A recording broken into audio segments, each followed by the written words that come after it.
trying to set me up? I will not get personally attached to this town or anybody in it.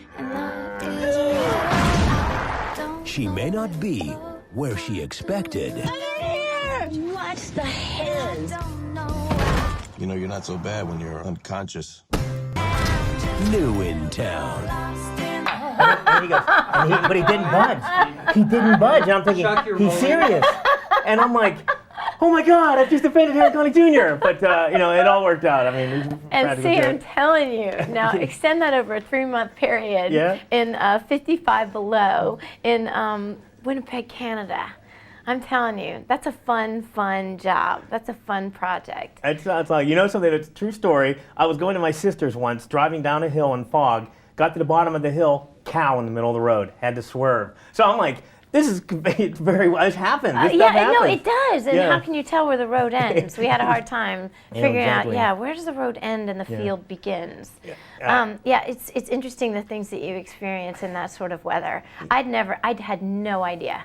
None. I mean, I've been in cold, you know, I've been in Norway and Switzerland, you know, I've been to some cold, but this is a whole different kind of cold. The only time I've ever been really cold, I had to go to Cleveland, the Cleveland Flats for something in the middle of winter. It was and I breathed in once and everything froze. My nose hair froze and everything, and I'm like, I want to go home. Yeah. You know what I mean? But you don't have that option in this, right? Yeah, you know, I like to just shed the clothes when that happens. You know, I say, you know what, I don't need this parka.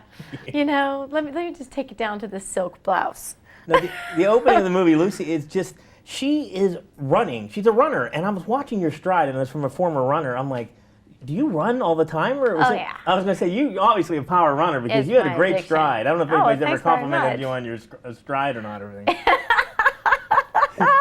Well, it's such a great contrast because we go immediately from the tennis shoes into the high heels. Oh, sure, yeah, and, sure. And I can tell you also from doing radio stunts or TV stunts, I've had to wear high heels.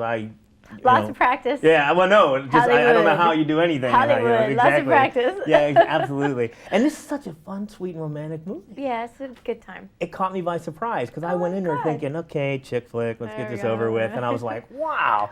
You know, but as the star of a movie, I mean, you have so many supporting characters that at times steal the show. Is it okay to Every day. Yeah? Oh, thank God. Are you kidding me?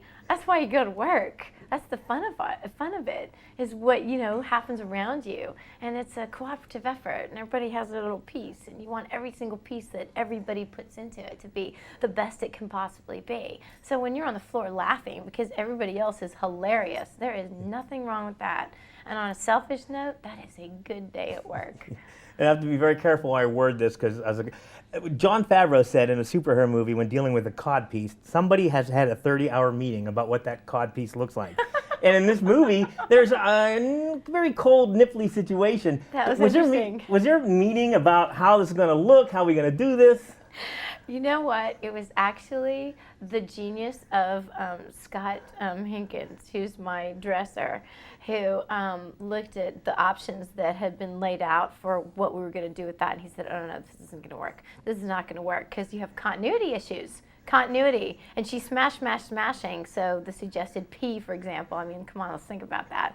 You know you're going to have one shot where one's here and one's there, and that's not going to work out. It's not going to work.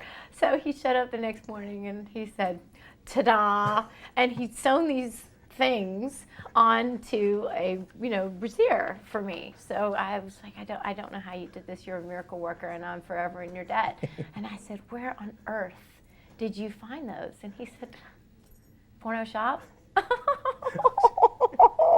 I had no idea how to ask that question. But I thought, of course. Absolutely. I mean, where else are you going to find things? Anyway, can you imagine the salvation? No, it is very interesting. You do have to plan for these things. I had no idea. Thank God for Scotty. Absolute pleasure and wonderful to see you. Nice Thank you to so see much. You too.